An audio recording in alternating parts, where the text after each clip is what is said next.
Two people, same age, same city, same paycheck. Same week they opened their very first brokerage account, March of 2009, each with $5,000 they'd scraped together after reading the same article about building wealth in their 20s.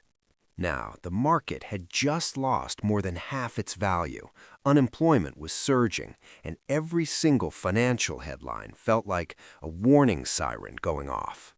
One of them looked at all of that and said, "I'm not doing this right now." So he moved everything to cash and waited for things to calm down. The other one, she took a breath, kept investing $500 every single month, and actually put in more when things got worse. 11 years later, the first guy had around $18,000. The second had crossed $210,000. Same starting point, same income. The only difference was a single decision made during a 3-month stretch when the world felt like it was falling apart. Right now, today, we are inside that kind of window again.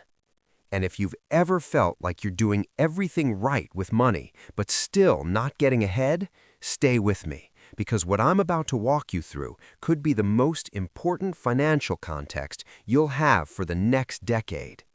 This isn't opinion. It's 100 years of documented market behavior. Let's get into it.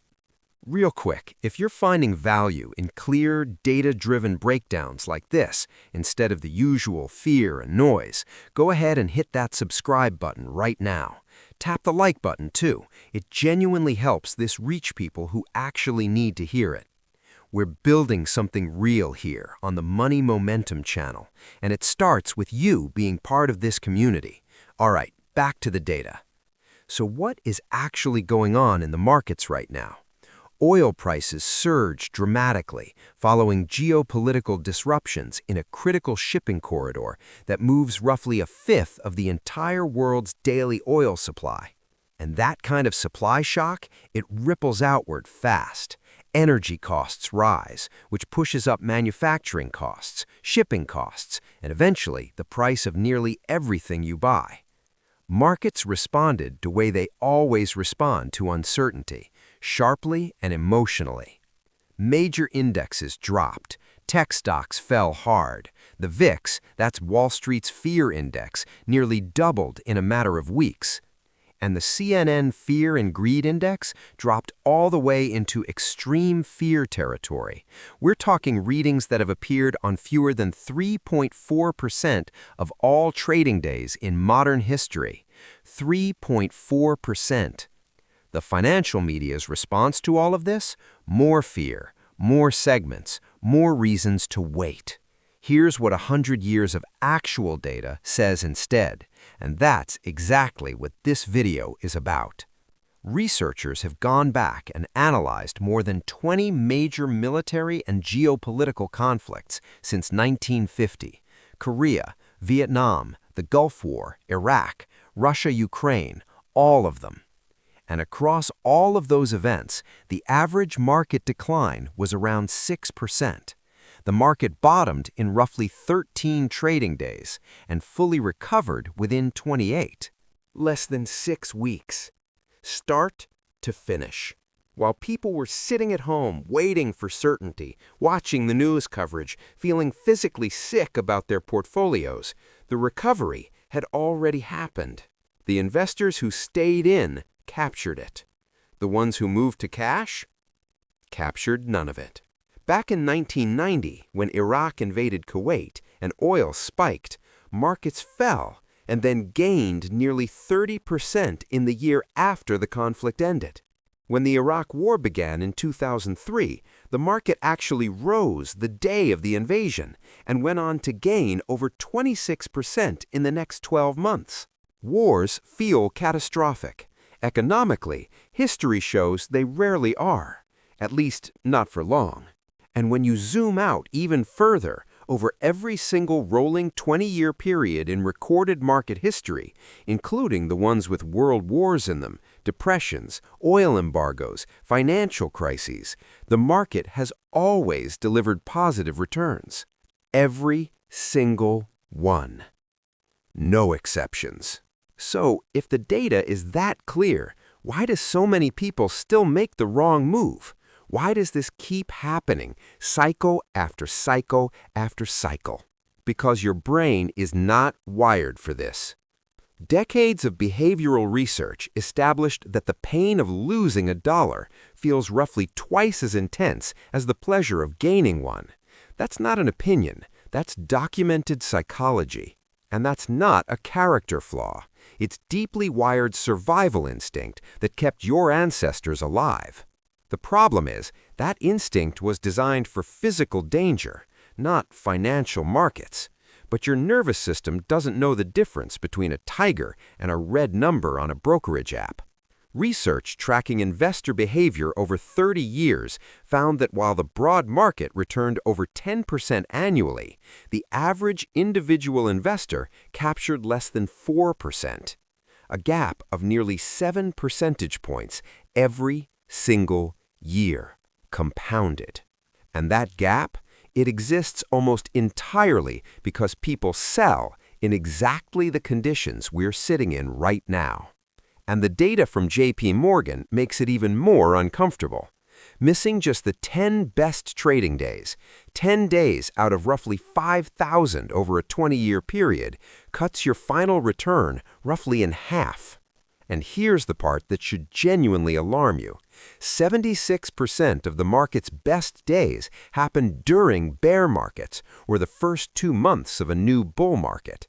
The days that build most of your wealth happen during exactly the fear environment we're sitting in right now. If you're sitting in cash when those days happen, you don't get them back. You can't go back and collect them later. They're gone. So here's a practical framework for navigating this, and the key thing is, it doesn't require you to predict anything. Not the bottom, not when things stabilize, nothing.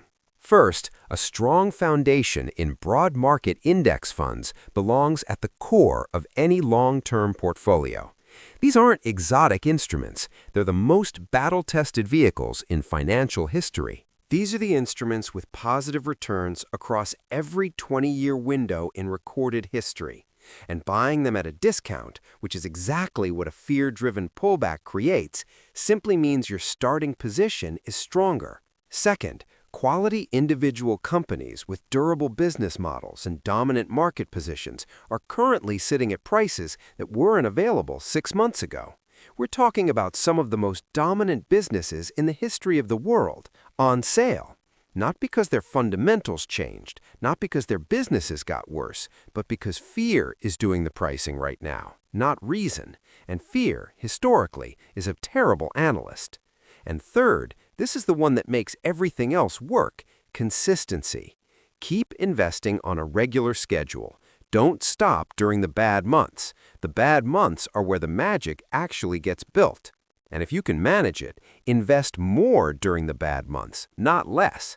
I know that sounds backwards. Stick with me for just one more second.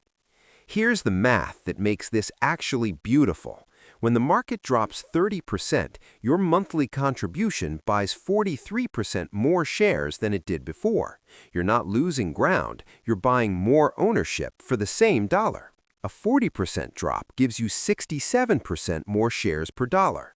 The same money buys significantly more of the same great businesses. You're not bleeding out during those months, you're accumulating. Research tracking investors through the full 2007 to 2014 cycle found that consistent monthly investors earned returns of nearly 67%.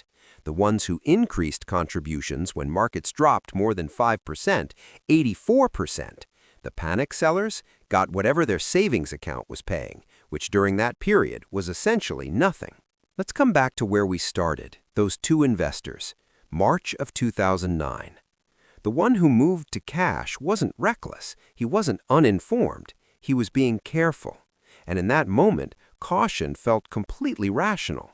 Every headline in the world was telling him he was making the right call. The problem wasn't his intention, the problem was that his emotional response was making a financial decision that his logic should have been making instead. The investor who kept going understood one specific thing. The The feeling of certainty she was waiting for, that, okay, it's safe now, signal, was always going to arrive after the recovery had already started, by definition, every time. By the time the news cycle confirmed it was okay to buy, the best prices would already be gone. And that's exactly what happened.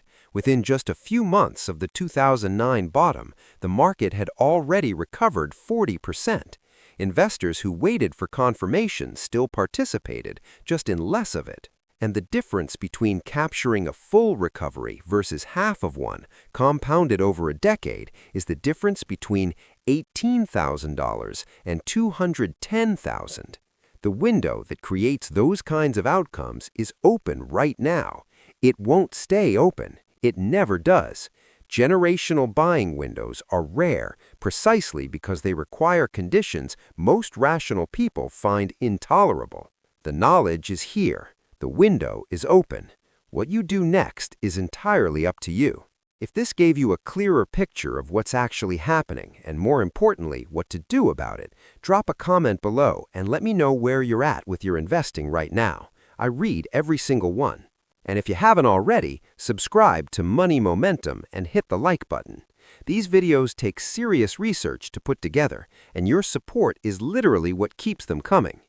The knowledge is here. The window is open. Build your momentum.